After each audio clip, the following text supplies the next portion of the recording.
Hello, is my Good. voice clear enough? Your voice is, if you say enough, I might be able to tell.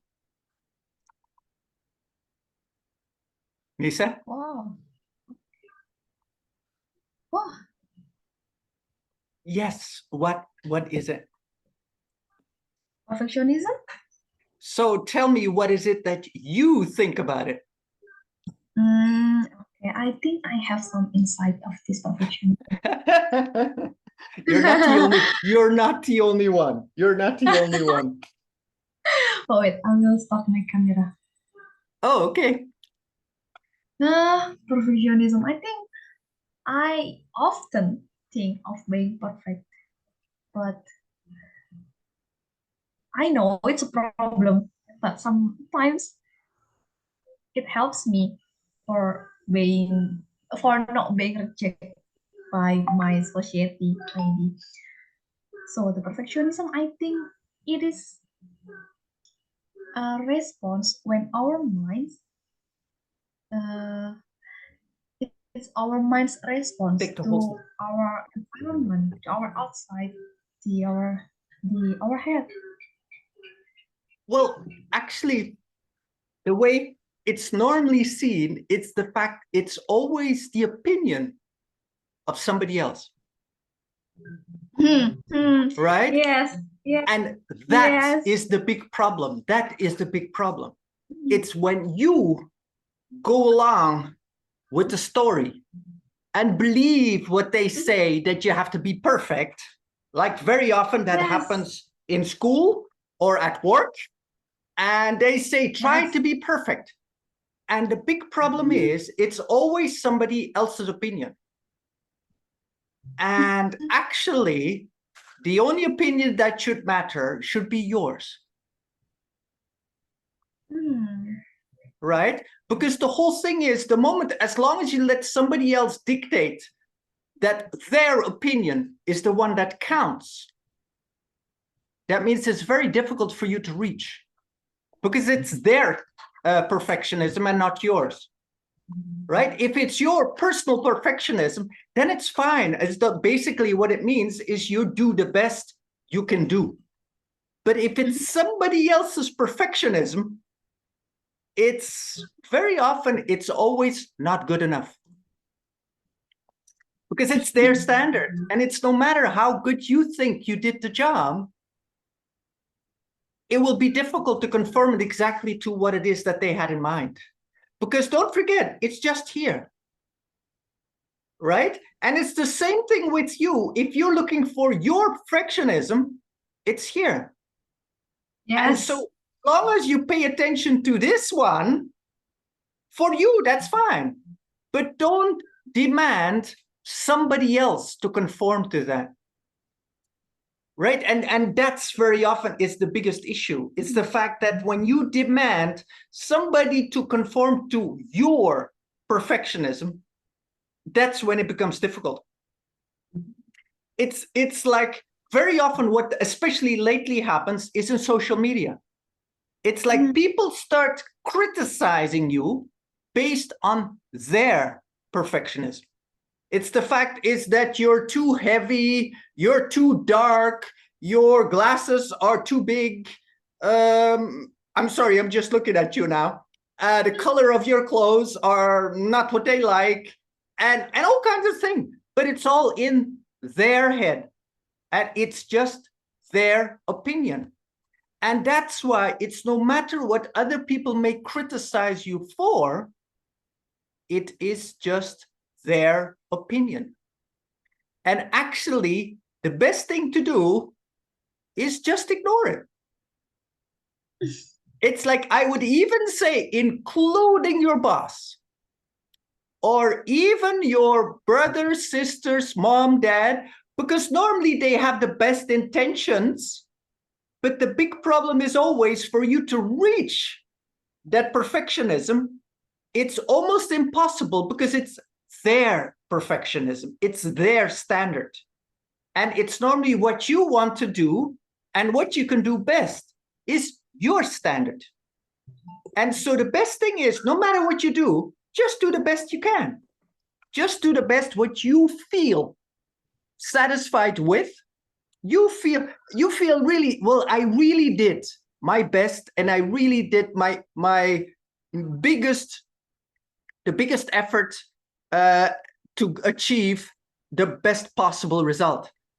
And sometimes you may say it's like, yeah, but the thing is, that's you yourself. And then you know that, yes, maybe it's not as perfect as you would hope it to be, but it's your criticism. And then it still makes sense. But when it's somebody else criticizing, then it's different, because their criticism is based on their standards. Your criticism is based on your standards. And always keep that in mind. It's like, which is yours, which is theirs. And it's when it's their standard, it's difficult to conform to that. It's like, yes, if you do a job, you try to do the best of what it is that they expect. But the thing is, always keep in mind that it is your best, that there's a reason why you work at the company.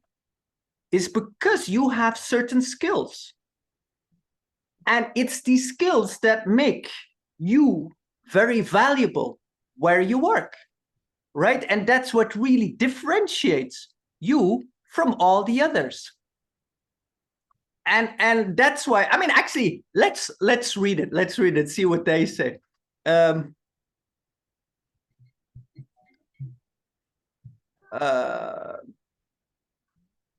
Okay, here they start. How perfect are you trying to be on a daily basis? There you are.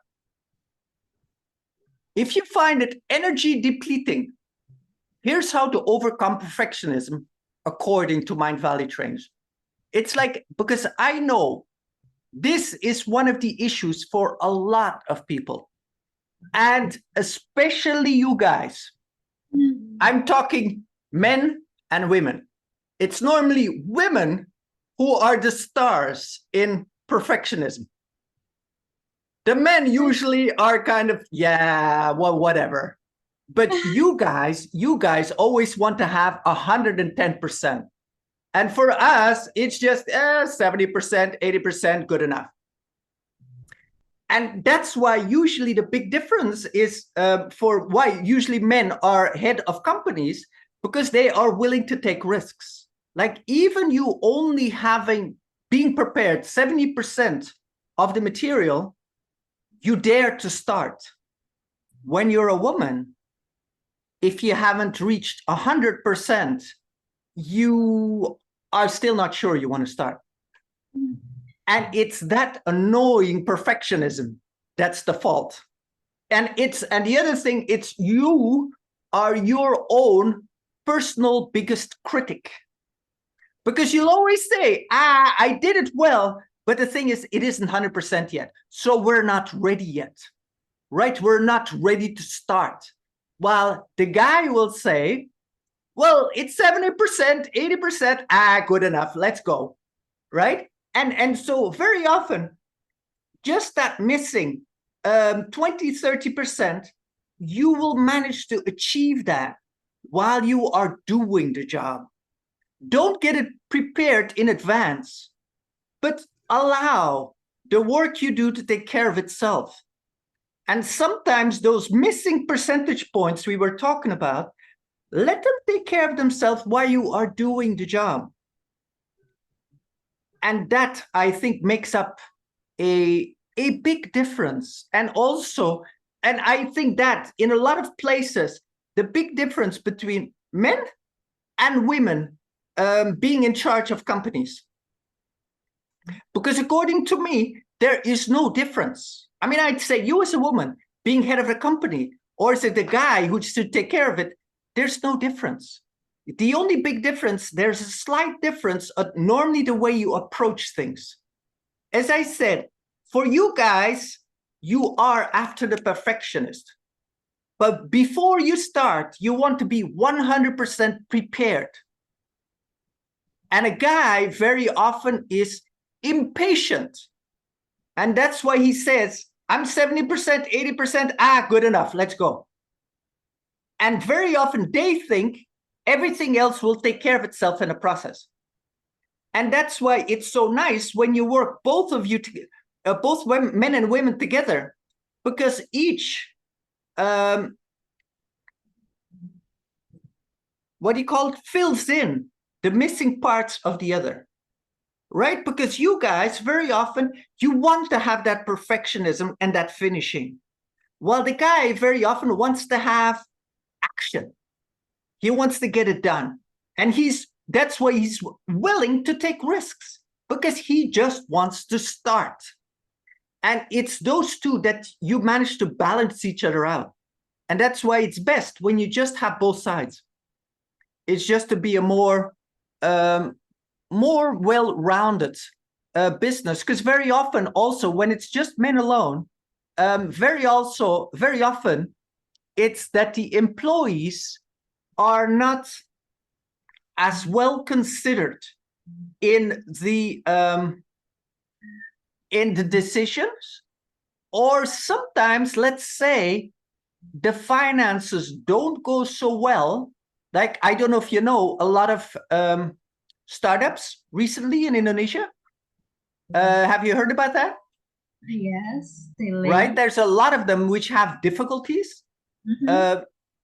And very often the solution is just fire the employees, right? We are short of money.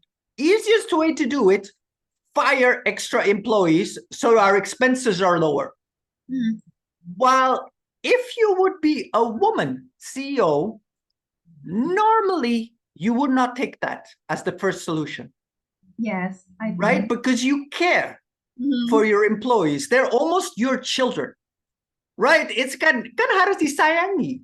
Yeah. Kan mereka bagian dari satu keluarga. Right? And it's just, that is just a different way of looking at it. It's a different way of approaching things and seeing things. And I think that's the beautiful thing of looking at it. Hi, Ella, good evening. Good evening, sir. Okay, we're talking about perfectionism, as I said before. Now, what's interesting with all three of you guys, you are all women. And I was just saying that when you talk perfectionism, there's a big extreme difference between men and women, right? We already mentioned it before. Women always want to be perfect. Men, they want to start. And so even if you're only prepared 80% of the job, you'll just go. And the rest of the job will take care of itself in the process. And so, but that's why I was saying that usually it's the nicest solution is that you have a combination in management between men and women. Because also just now we were mentioning the point, especially recently with the situations for new startups in Indonesia recently, who were doing a lot of layoffs and a lot of people were being fired. But very often the reason behind that is if you are a male CEO or head of a company, very often for you, if you have financial difficulties, the easy solution you take is just to fire people. Because yes, that's a fast way of saving money. But if you think of it, they're a big part of the family.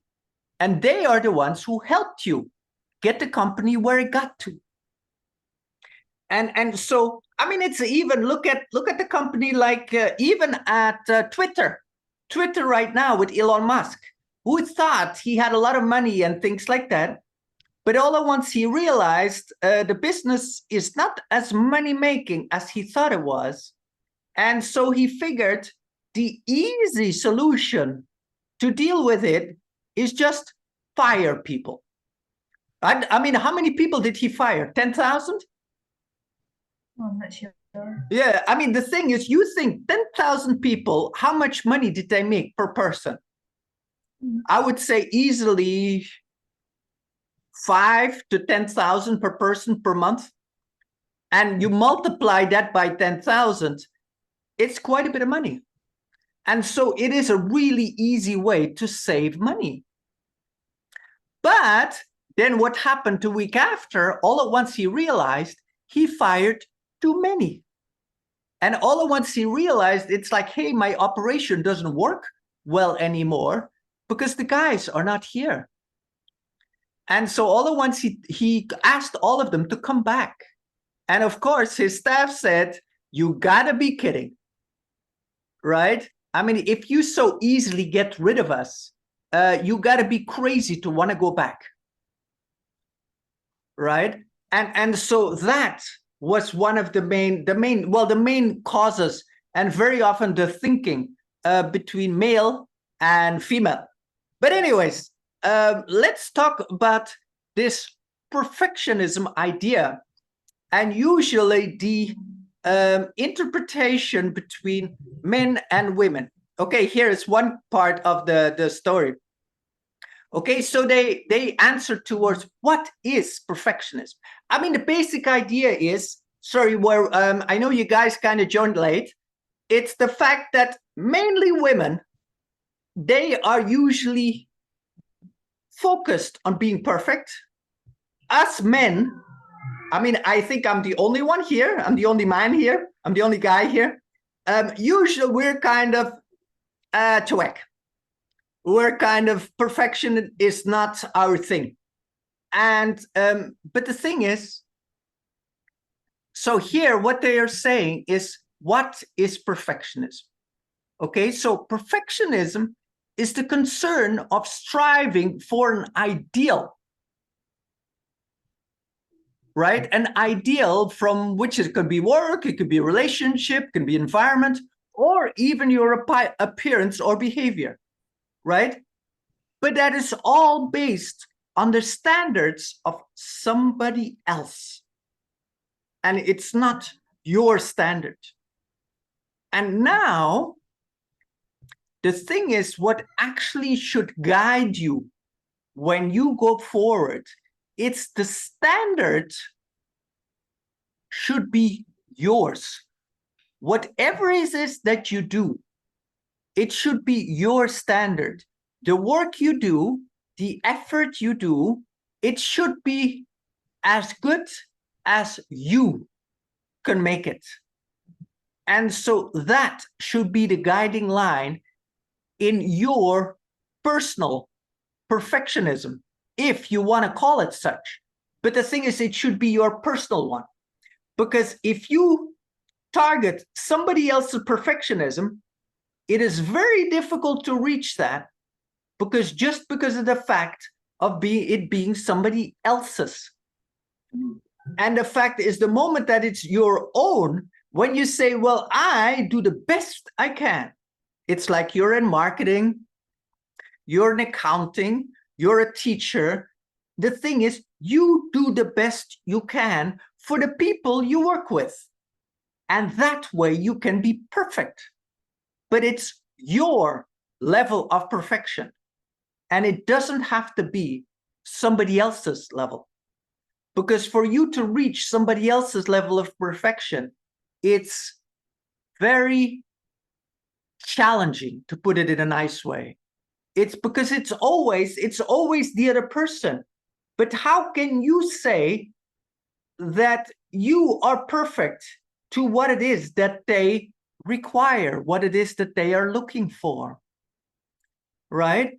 And the thing, it's like just keeping that in mind. And the other thing also, for you, when you're going after your personal perfectionism, I would say try not to go for 100% perfect.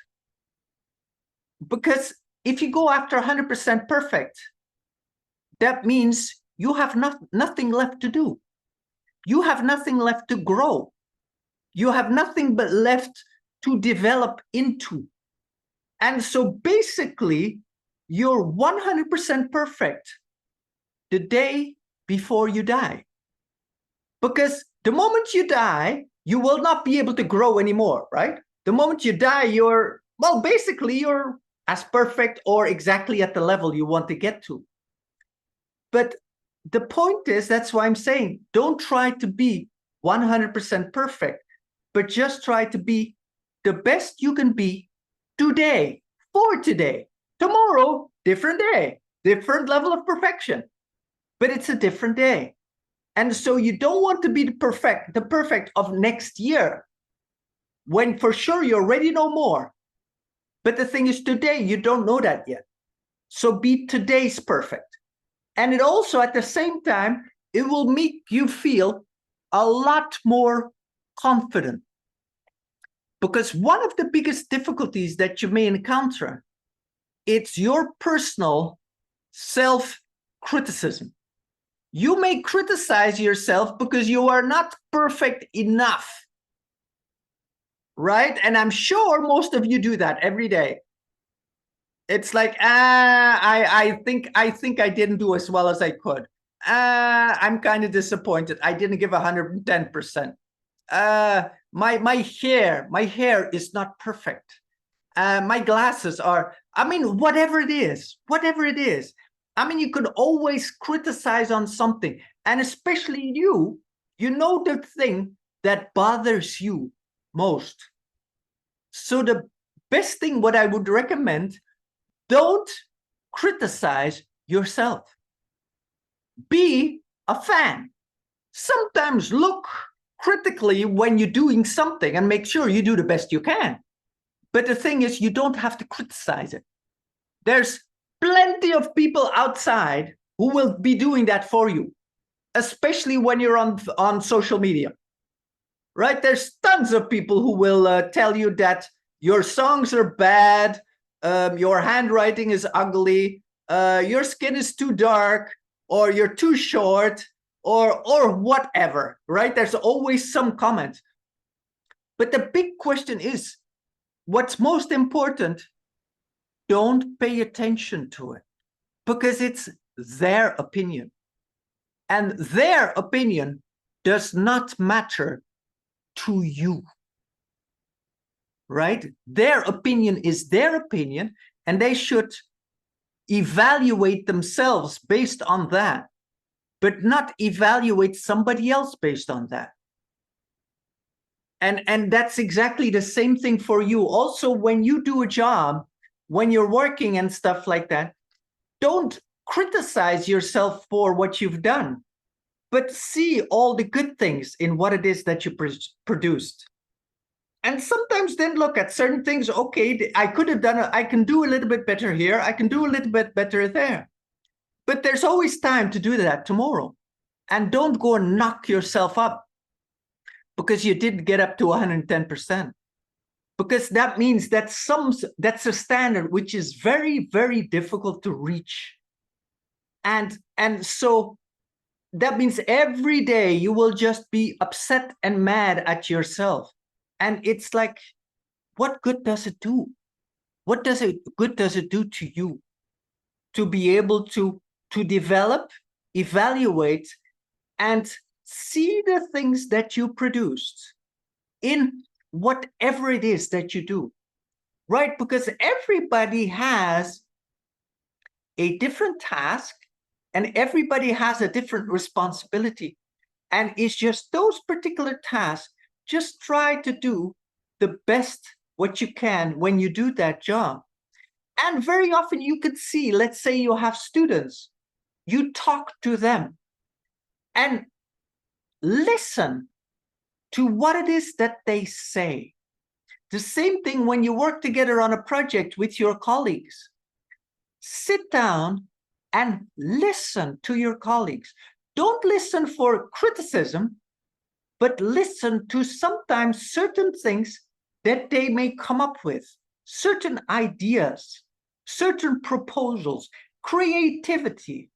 And if you allow people to not be perfect, if you allow them not to be perfect, then you really give people the opportunity to come up with innovative ideas. If, like, for instance, you are being told continuously you have to be 100% perfect, would you dare come up with a new idea? Right? Imagine your boss demands you come up with a perfect 100% perfect solution. Does anybody else have problems with the sound? Yeah. Yeah. But Yes, for now, sir. better. I think your internet is unstable. Let me put on my hotspot. It's yes, in my neighborhood at times it goes a little bit bad. Is this better or not yet? Yes, it's Better now. better. A bit better. Okay. So the thing is, what I was saying, it's when you allow somebody else to demand 100% perfection from you, but at the same time they want you to come up with new ideas. Would you try and suggest a new idea?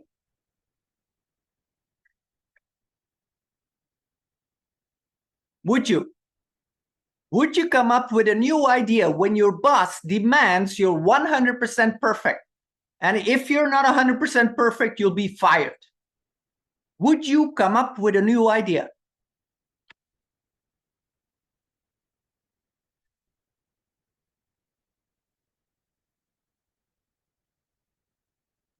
Any ideas? You'll be fired. Would you come up with a new idea? No. Exactly. Exactly. Because he said it's got to be perfect. And that means you are not allowed to make mistakes. And so as opposed to you taking the risk, you may as well not do anything. Yeah. Don't suggest any, just listen to the others, just listen to the boss. But the thing is, you do not put in any new ideas, because all your boss will do, he'll be mad at you because he wanted 100% perfection. And this is the boss's perfection, not yours. So for you to get up to that 100% standard with a new idea, I would say that's a big risk. And I would say at that time, forget it. And I would say actually just walk out. But the whole point is that, and it's that very often that happens, that in certain companies that they don't allow you to make mistakes. But it's just because of you making mistakes that you can really grow. And that's why, for instance, I don't know if you've noticed that, for instance, now the head of the Department of Education is a businessman. The head of the Department of Health is a businessman. And do you have any idea why? Because they cannot be criticized for being perfect teachers or doctors, because they're not, right? They're not. And so they totally come out of nowhere and they can come up with new ideas. And if you think it's stupid, they'll say, well, it was just an idea. And all I wanted to find out from you guys what you thought. And it's the thing is, if you keep on having the same people leading the same departments, you will not achieve any growth. It can be education, it can be business, it could be medicine, it could be any of those things. And that's why the ideal thing is, when you work in a company, have the people doing the jobs that are not professionals, but they are professionals in a different field. And so they will come up with different ideas, because these managers will be willing to fail, because they can always say, well, I'm not a specialist, so I'm just trying my best. I'm coming up with some ideas, and we'll see where this takes us. And that is something what will really give you progress in your company, progress to be able to go forward a lot quicker than would happen when your manager it's just doing the same or is a how can I say it? Sorry, is a specialist in the same field. It's like exactly the same thing. You have the Department of Medicine just being led by a minister who's also a doctor. It will be difficult for it to go forward because you just always say, well, it's always done that way. Why should we change it? Right? And for them to think of change, it doesn't make sense. But all at once, when you have a business person being in charge, they will think, well, the stuff doesn't go well. We lose too much money. Let's count up the money. Do you ever see a doctor doing that? Counting up the budget or looking at the management of the people? And it's just that big difference. It's just that big difference, a different input, a different kind of person. And it gives you a totally different mindset to whatever it is that you are doing. So I was wondering, anybody have any ideas? Anything to you would like to discuss?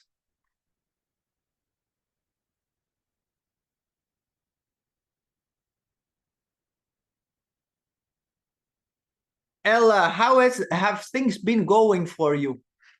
Good. Actually, I'm just arrived at home at 6. Oh, okay.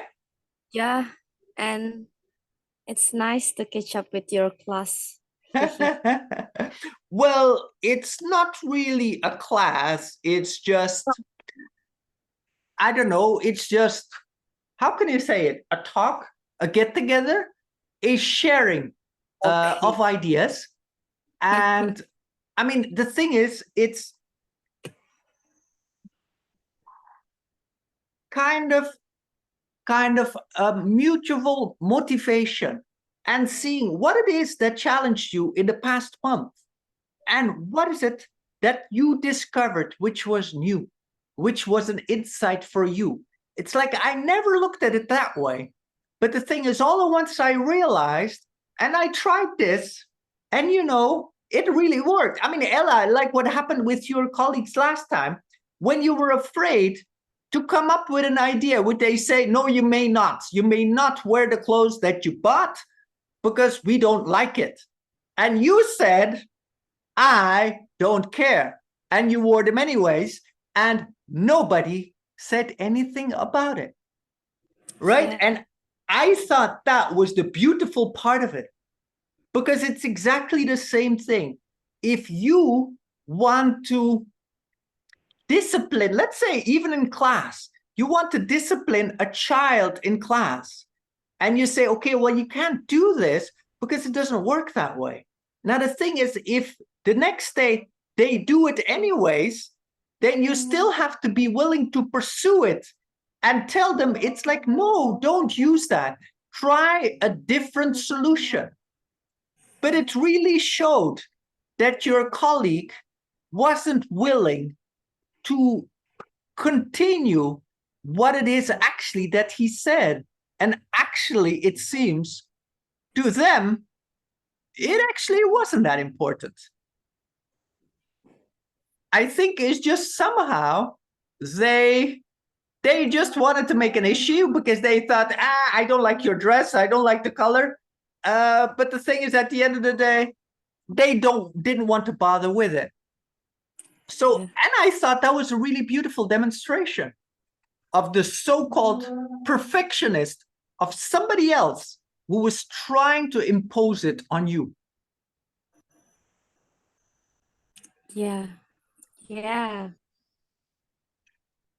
Yeah. Now, Ella, how do you work on perfectionism with your students? Do you try to teach them the same thing? Do you try to teach them to be perfect? Or do you try to teach them to try to do the best they can? At the beginning, I usually think that my student should be able to do this at Makes sense. exactly some period. But Okay. I realized that there is maybe I saw it as it's a good things for them, but when I talk to them, they just feel like, Miss Ella, we think that your class is in hurry, and so you rush the material and etc. Okay. Yeah, and then I feel like I need more relax myself, so I need to slow down and to more understand student that math is not the one and only thing in their world. Now I think that is a really good one, because I find there's a lot of teachers who think that their class is the only one. Right? Yeah. Right? I mean, and it's so easy to think that way, right? It's so easy. It's like whatever it is that I teach, it's way more important than anything else. And so forget all the others and just do my homework. But the thing is, for all you know, one of your students, or actually quite a few of your students, don't care for math, but they do it because they have to. Because also, for you, math is easy to understand. For some of them, it's a challenge. Imagine you. What? Okay, give me an example. Ella, give me one example. What is it that you're bad at? My bad at PE. PE is Physical. physical exercise. Yeah, Physical exercise. Oh, okay, latihan fisik. For instance, I mean, imagine exactly the same thing. You're not good in sports, and now your teacher tells you, I mean, imagine now you're a student, and you, right, imagine now you're a student, and your teacher tells you, go outside and go play football. Right? And the thing is, you say, yeah, really. But it's exactly the same thing, because also you'll say, but they know I'm not good at it. They know it's like physical exercise. I'm just, it's not my thing. But it's exactly the same thing with quite a number of your students. Math is not their thing, but they are really good at drawing. They're really good in biology. They're really good in English, maybe. And but the thing now, is, so for now, I'm slowly like embrace them and like, okay, I know who's love maths and like give them extras, and for the rest of them, I feel like, okay, for you be in my class and listen to it and not make any trouble. It's a good job. well, that's a nice start. Or the other thing is what you can say. It's like, for you who don't like math, it's at least you're welcome to join me in the class. And I appreciate you coming to my class. And I know math is not really your thing, but let us just enjoy the class together. And if you have any questions, I will help you with it. Because it's like exactly like the way you may have challenges with math. I have challenges when I go and play outside and go running. It's not my thing. And so literally everybody is different. It's the same thing when a race car driver would jump into a truck and take the Yeah. truck to go and racing. It's Yeah, yeah. just the wrong tool. It's just doing the wrong job. And so that's all. And then the big thing for you as a teacher is just listening to the students. And Yep. what is it? What is it that makes them come alive? Because I know there's certain students, they see math and they get really excited and they love doing it. But there's others who totally block. Because I still remember that in my classes also, certain students, the moment you talk math, and they freeze because they don't understand it. It's not because they're stupid or that whatever, it's just they don't understand it and it's just not for them. Yeah. And so the important thing is at least help them understand as much as they can, or help them just try to see things the way you see it and maybe a slightly different way. Try to make a picture around the math. Right. And yeah. To be honest, I really surprised about their reflection. So last week I asked them to make reflection about math class about this semester. Uh-huh. And there is some chapter in this semester, and I thought the first chapter is the easy one, is the easiest one, and Okay. the second one is is harder More and difficult, yeah. more difficult. But in their reflection, most of them write that the second one is more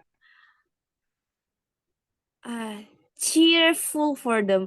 They are more enthusiastic because I guess it's because my what I call it, pembawaan, Oh, your presentation. my presentation, and Yeah. using any application that help that chapter. Okay. And yeah, and the application, the GeoGebra, my chapter is square function Okay. at All right. the That's application. chapter 1. The squares is chapter 1 or chapter Chapter 2? Yeah. Chapter 2. In that application, I at some point, at some time, teach them to how to make a love, or how to make circle, and how to make other figure at the application. That some part is make them really, oh, so we can do it in math, miss, oh, so we can la la la. But for the first time, I think that it's just, yeah, I don't think it, ya, bukan tujuan awalnya itu, tapi dengan hal itu mereka jadi lebih antusias, ya. It's so the thing is, what was chapter 1? The chapter 1 is pangkat dan akar. Because I think that's very theoretical, and they cannot imagine it. Yeah, right? yeah. I mean, you imagine akar. I mean, really, I'm not a math. Let's say I'm not a math person, and it's like akar. It's like What? I don't even know where to start. I don't even know where to start. If you don't know math, you don't know square roots, or you don't know, right? You just don't know where to start. But all at once, when you talk about circles and squares, then all at once, oh, I know what you're talking about now, right? Because you can visualize it. Even sometimes the formulas might be complicated, but it's still, it's like, and especially, like, I think you got a really nice point there, because especially when you're not very mathematical inclined, Yeah. you have a difficult way of shifting your brain thinking of math, because you already think, okay, 1 + 1 is 2, 2 times 3 is 6, 3 times 3 is 9, and it's get more and more complicated, and it's like because the thing is, there's no images, there's no, I mean, it's almost like you have a storybook without pictures, and Yeah. all at once in chapter 2 you gave them pictures. So maybe for you, what may be an idea, and it's just a crazy idea from my side, but try to make it more visual. Yeah. And how you make it visual, now that's the challenge. But just try to make whatever you make, whatever you teach, make it visual so that people can feel it, that they can see what you're talking about, and not just numbers, because numbers are too abstract for certain students. Some students love the numbers, but other students love the pictures, Yeah. right? Okay. And so if they can see a circle and a square all at once, to them, it makes Yeah. sense. It makes sense. But the thing is, I mean, especially when you're talking about sines and cosines and things like that, when you get really to the higher math stages, it's give it pictures, right? Put in the graph and show them, well, you take the drawing from here to here. This is the sine, this is the cosine, this is the tangent. Or you have, this is a square, this is a square root, and so on and so forth. But the thing is, try to picture it, and even almost give engineering examples so that they have something they can feel. Something that it's like, I have a brick here and I know it's square, right? The brick is square, and you build it together and things like that. And so you really build it up and develop it, and just allow the students to view what it is that you're explaining, and not just working with numbers. Because I remember still when I was in high school, it's that for certain students, it just doesn't click. It doesn't mean that they don't want to listen, Yeah. but for them, it's just, I mean, it seems exactly the same thing. You're talking French to them. I mean, imagine somebody else talks to you in French. You'll just look at them and just say, what are you talking about? I have no idea what you're talking about. And it's Yeah. exactly that. You're talking French or you're talking Chinese. And it's just, I don't need to listen because I just don't understand. Yeah. And it's just changing the language to a language that they understand.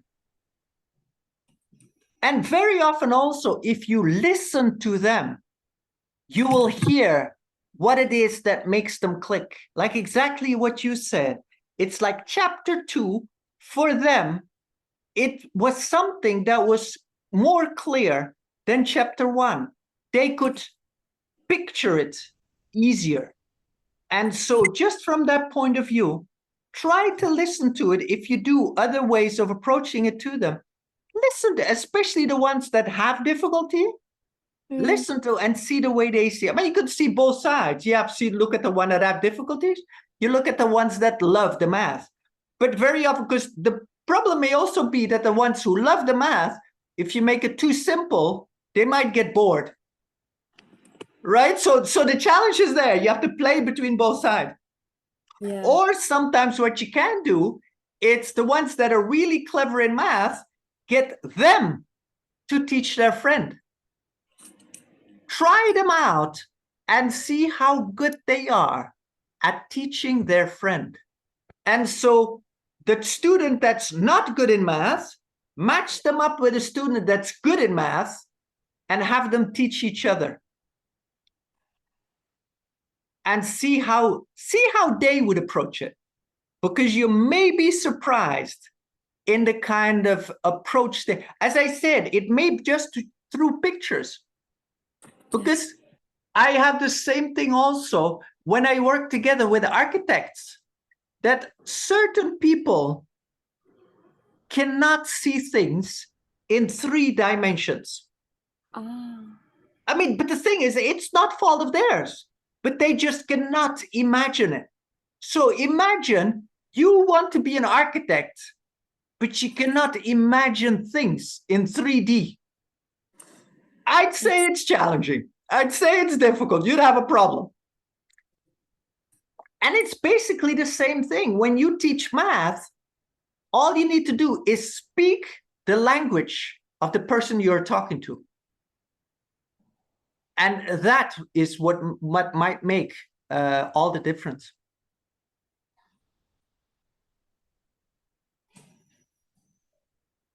Yep. All right. Rian, how are you doing? Hello, sir. Good evening.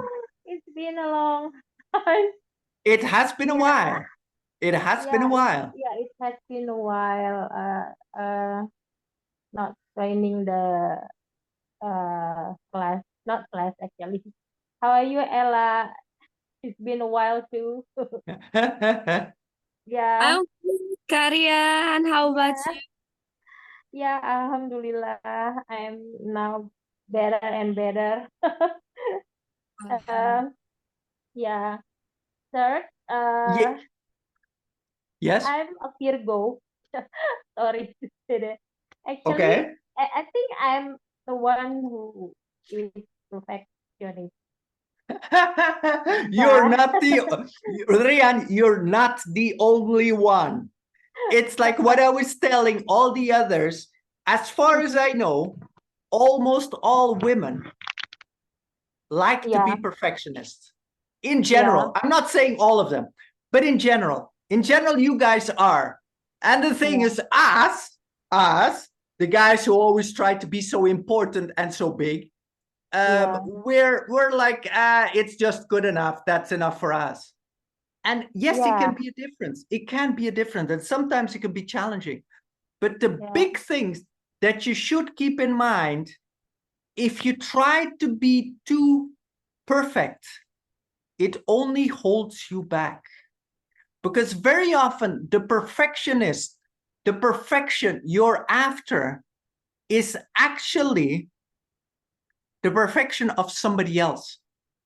It's somebody else who told you this is perfect, but it's their perfect and not yours. And it's your perfection actually that you should be chasing, not somebody else's. Because if you try to be perfect according to somebody else's perfection, you'll never get there, right? Because very often they'll tell you, you're too skinny. Actually, Yeah. yeah. So actually, I'm facing that kind of problem where I have to. I'm a housewife. Yeah. Okay. I'm a mother of 2. I'm also a professional. You know, I Mhm. get many things. I said I get many things I want to reach before I'm 50. Okay, no, but that makes sense. That makes sense. Yeah. I mean, but the Yeah. thing is, I find the other thing is, which I always find very interesting, and I find very, how can I say it? Something very, I really have a lot of respect for is for women. It's because the fact is the work you guys do compared to us. It's no, but really don't laugh at yourself. I'm really serious. Yeah. Because the fact is, you are a professional. You are a professional mom on top of that. You take care of all that. You take care of your family. And it's like normally the guys What you say in English, tulang punggung keluarga, family? Yeah, and usually you are the well, if you say tulang punggung is the backbone. Yeah. But the thing is, yeah, basically you're the one who holds the whole family together. Yeah. And the thing is, that's why what I find sometimes very, very sad, that a lot of times that you allow guys to criticize you. Because I find they have no right to do that. I mean, one of the things actually that bothers me most, and is especially the stories you hear a lot from Afghanistan and Iran lately, is the fact where you hear women are not even allowed to go outside the house without a man being with them, right? And the fact is that you have to hold women so closely under control. I find it totally doesn't make sense. And I find one even more extreme is the fact that in Afghanistan, you're not even allowed to go to school. Think about it logically. Who was your first teacher? Mom. My mom. Exactly. Imagine if your mom never went to school. So you have a teacher who never went to school. What kind of teacher would that be? But that's what they make. That's what they're creating themselves. They're having mothers who know very little or are not allowed to be educated. And I find that is something that just doesn't make sense. And that's why, according to me, as far as education is concerned, that men and women should be educated equally. Right? It should be equally, because the fact is women have most of the time, and actually it's not the fact that you have to do it, but it's that sometimes you just do it, and that you, when you have children, you will educate your children in the beginning, right? Guru TK is mom, and even the elementary school teacher is mom. And so the fact is that mom should actually understand a little bit of what it is that the children are supposed to understand or know. Right? So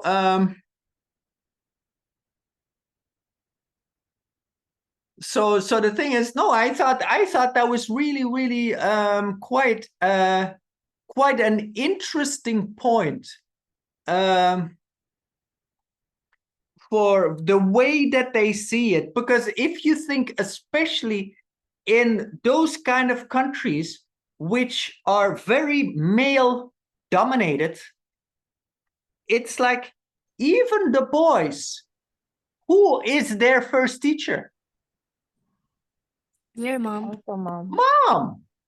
I don't think the dad will come and teach their son when they're still very young. Maybe later they might, but I doubt it, right? Most guys just don't. And so, I mean, very often they don't have the patience or they don't have the time. And so taking this opportunity away from the mothers to teach the children, I find is something that doesn't make sense. I don't know if did you hear about the latest rule that they have in Afghanistan? Mothers cannot even go to fun parks anymore. What's the reason, sir? I think you should ask the Taliban. Because, well, I think the main reason is women are not supposed to go outside. And they're not supposed to go to concerts, they're not supposed to listen to music, and all kind of things like that. So they figure the same thing, they're not supposed to go to fun parks. But then if you think, if the mother is not allowed to go fun parks, who will take the children?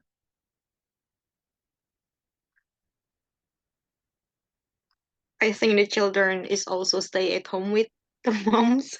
I would say exactly the same thing. Yeah, yeah. I mean, the thing is, they might go with their dad, but I'm not sure. I'm not sure. And I find it's such a contradiction. It's like, why even bother having fun parks at that point? And it's still the same thing again. Why do you need to lock up women? Why? I mean, tell me, any of you guys, you're supposed to be part of that group. Would you agree? No, I don't. Of Well, course. I hope not. I sure hope not. I sure hope not. But It's the like thing is, yeah, it's like they are controlling women. yeah. But the thing is, it's worse than controlling. They're not even allow them to live. I mean, imagine they're almost like prisoners in their own house, Yeah. right? You may not go out unless there's a male supervising you. So that means they're almost like prisoners. Imagine. Yeah. And you're talking about half the population. Imagine that. Imagine that. And I find that really quite something quite extreme. And actually, you know, there's something, I think, before we finish off today, something very interesting that I was reading on that topic about Afghanistan, that I was reading that actually 3,500 years ago,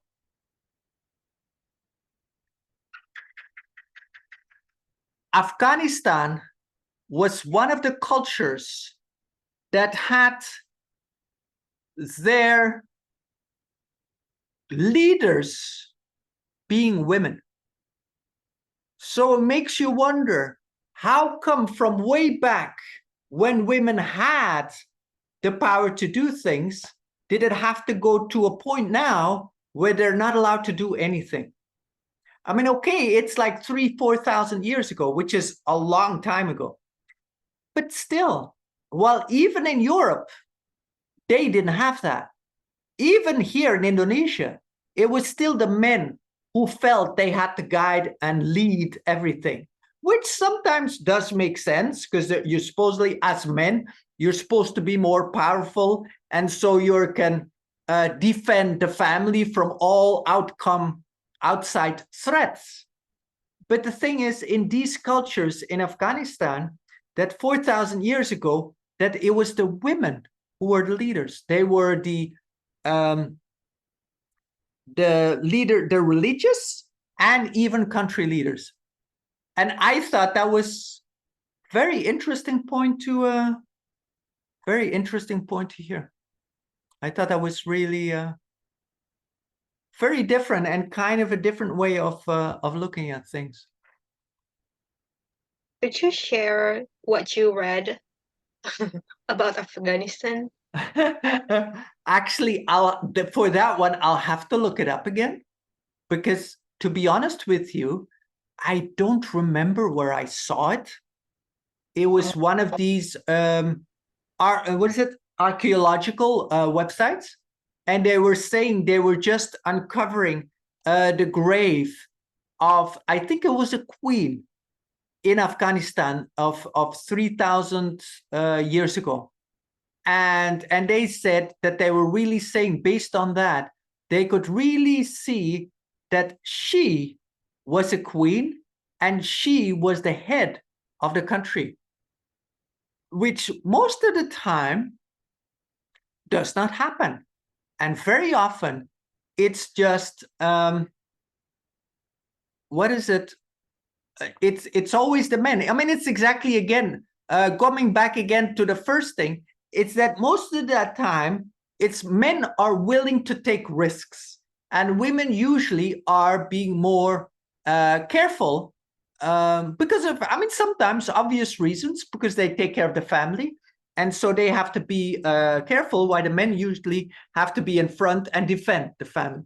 So in certain ways, it does make sense. But from the other side, especially when you reach a certain level of development, you don't need to do that anymore. And there's no reason for women to be pushed aside and to make space for the men, right? So it's a very different way of I mean, just think it's a very, very twisted and different way of looking at things. Sir, Yes? correct me if I'm wrong. No, I don't really get the point that you just said about that most of women are perfectionists than men. So I think for some people who believe that men should take over all the things in the life, for example, working. So I think it it's about uh, heart. It's about the willingness, I think, of men to be hard to be work harder than women. Mm, Do you think that men work harder than women? some Do you think so? I think yeah, I found some. I don't think so. I think the whole point is I don't think so. I mean, Rian, don't forget, you work at your office, you take care of the children, and you work and you take care of the house. Most of the time, the men just take care of the job, and that's it.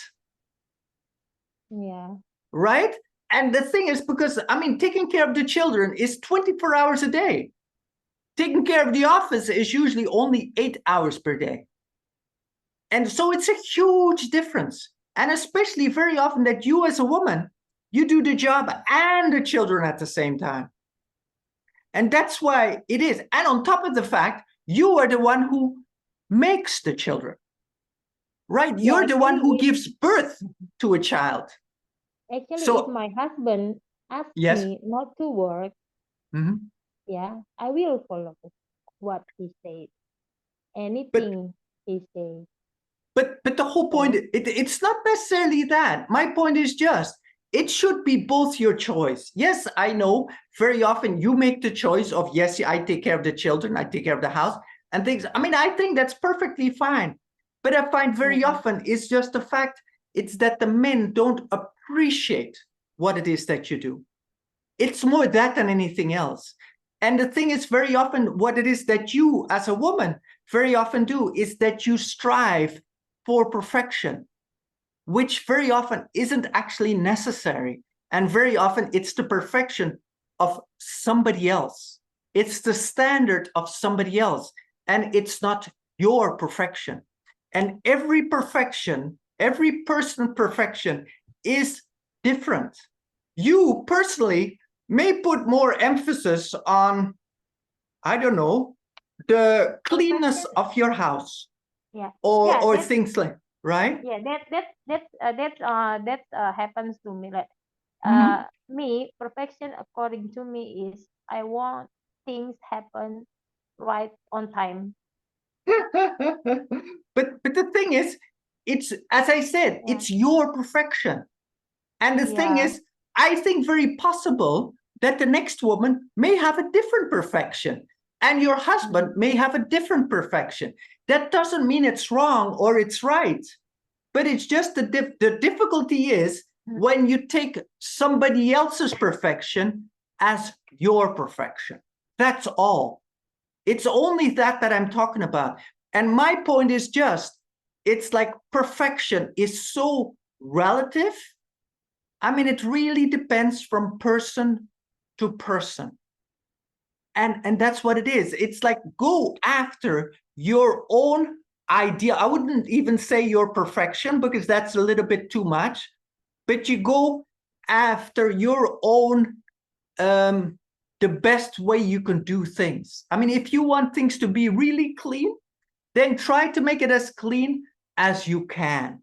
If you like to work in the garden, make the garden the best way you can. If you love working at your job, do your job the best way you can. Not necessarily perfect, because right away when you go to perfect, it is almost always somebody else's standard. And that's when it becomes difficult.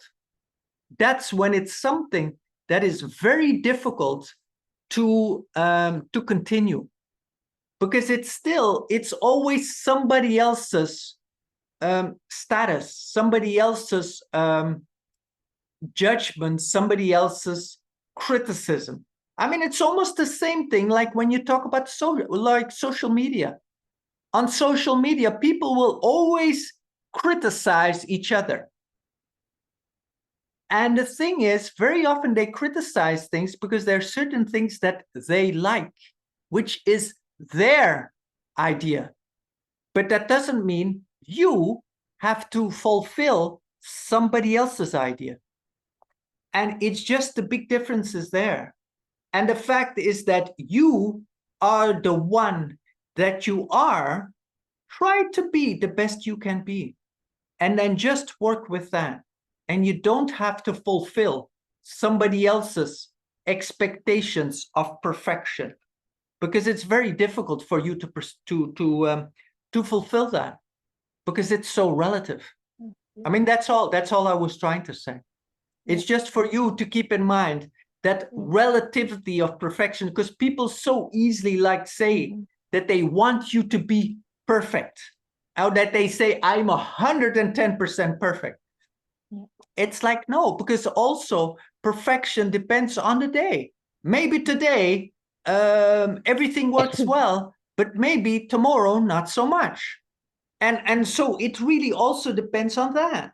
And also, like the way I was talking to Ella, that certain students are really good in studying math, and other students are better in doing sports. Both of them are perfect, but they're perfect in what it is that they concentrate on. One will be perfect in math, the other one will be perfect in sports. And you don't mix them up, because then they'll get confused and they'll get frustrated. And I'm sure with all of you, you can notice exactly the same thing. When I would ask you to do certain things of which you're not interested, or you have no idea of, it will just be frustrating. And you're just saying, why should I worry? Because it's not my thing. And that's basically just my point. Okay, so I think Oh. whatever it is, now actually I'm trying to release that, or I try to be grateful for what I have now. Mhm. So that means that not all what I want can be reached or can become true. Okay. Yeah, I just No, that does make sense. I mean, it does make sense. It's the fact. I mean, it depends very much on the way you see it and how you would like to achieve and approach certain things. But it's still the same thing, especially when we're talking about Afghanistan at the time. And you kind of wonder, why should women be limited the way the guys do there? And it's just very often, it's just the opinion of a certain group of people. And the thing is, it happens everywhere. It's just, that was one example. And that was one example, which is kind of extreme. And the thing is, I find it's even in certain, I mean, even if you look in the States, it's exactly the same thing. Imagine when you do exactly the same job as a guy, but your salary is 20% less. It doesn't make sense, does it? But in America, that's an accepted thing. It's when you're a woman, you will make 20% less in income just because you're a woman. That's the only reason. It doesn't mean because you're less capable. It just means because you're a woman. That's the only reason. And I find that's something, and I think actually even in the recent big meetings that have been going on, I think even with the G20, with Pak Jokowi, really talking about this whole women's development, because it's something that needs to be addressed. Because don't forget, women are 50% of humanity. And it doesn't make sense that you should be discriminated against. And the fact is, it's like it happens everywhere, right? It happens everywhere. It doesn't have to be Indonesia. It doesn't have to be Afghanistan. It doesn't have to be Africa. The same thing happens in America. The same thing happens in Europe. Women are discriminated against, and you always have a bigger challenge to achieve what a man will achieve. That doesn't always mean that you have to do the same thing. Not at all. You just do what you feel like. But the thing is, as a woman, no matter what you want to do, you'll always have a slightly harder task of reaching. So I think with that, we should call it the end of the day, unless there are still any questions or things that you want to say.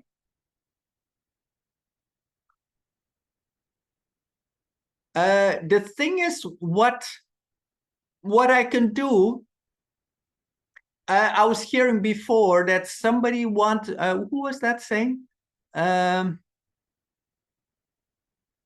That she wanted to have the recording of what it is that we were saying today, right? I think, who said that? That was Nisa. I think it was Nisa, because I think she had to go. And Yes. and the thing is, I'll see if I can put the recording on the group later on. I'll put a link. I'll put a link in the group where you could find the recording.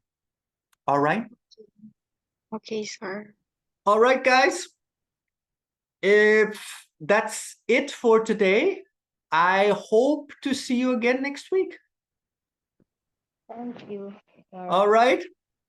Bye-bye. And Rian, Bye-bye. Ella, Getza, thank you very much for the nice talk. And I will hope to talk to you again next week. Okay, thank you so much, Okay then. sir. Bye-bye. Bye. Bye.